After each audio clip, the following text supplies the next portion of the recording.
In this tutorial, I'll show you how to create a variant component in Figma. Start by opening your Figma file.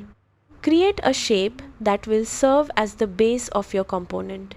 For example, you can create a button using the rectangle tool.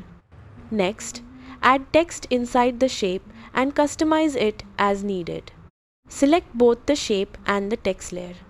Press Ctrl plus Alt plus K on Windows or Command plus Option plus K on Mac to convert the selected elements into a component.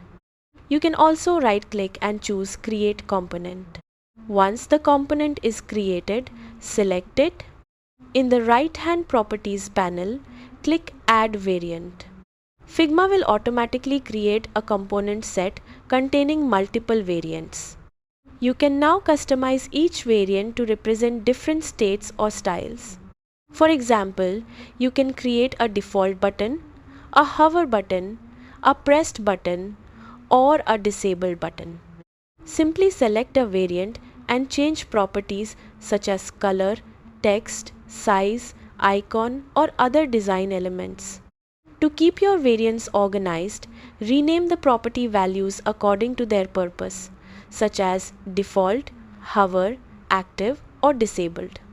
When using the component in your designs, you can easily switch between variants from the Properties panel without creating separate components.